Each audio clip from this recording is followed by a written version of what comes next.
जिनागमपंथी शिल्पी जैन राधेपुरी दिल्ली से। नमोस्तु आचार्य भगवान। गुरुदेव, एक श्रावक के जीवन में एक गुरु होना आवश्यक है। अपने नगर में यदि कोई भी मुनिराज आते हैं तो श्रावक और मंदिर की कमेटियों का उनके प्रति क्या कर्तव्य होना चाहिए? नमोस्तु आचार्य भगवान, मार्गदर्शन कीजिए। जिनागम में यह कहा गया है कि जो भी जैन कुल में जन्म लेता है उसे अपने कुल से ही सच्चे देव, सच्चे शास्त्र, सच्चे गुरुओं का निमित्त प्राप्त होता है।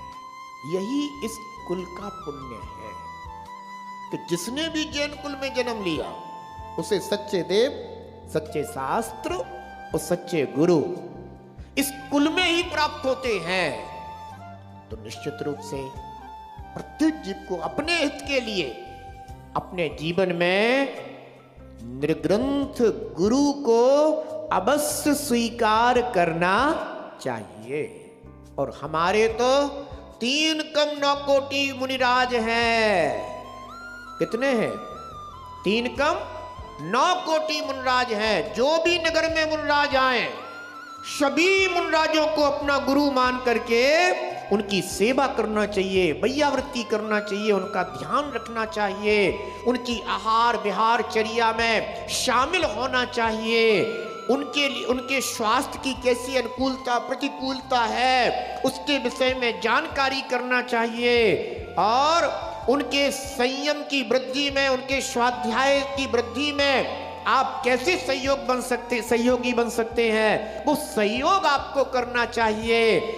और उसमें अपने कर्मों का क्षय मानना चाहिए कि देव शास्त्र गुरु की सेवा करने से हमारे ही अशाता आदि कर्मों का नाश होता है। यह सम्यक श्रद्धान जो भगवान की वाणी में आया है वह करना चाहिए। कमेटियों में भी कोई जैन कुल से बाहरी व्यक्ति नहीं होते हैं, सब जैन कुल में जन्मे हुए ही लोग होते हैं। इसलिए उनका भी यही दायित्व है, क्योंकि वे भी एक श्रावक हैं। वे श्रावक पहले हैं, कमेटी के प्रतिनिधि बाद में हुआ करते हैं। इसलिए सभी को अपने श्रावक के कर्तव्यों का पालन करना चाहिए। हमेशा सच्चे देव सद्गुरु की आराधना, वंदना, सेवा, शुश्रूषा तन मन और धन से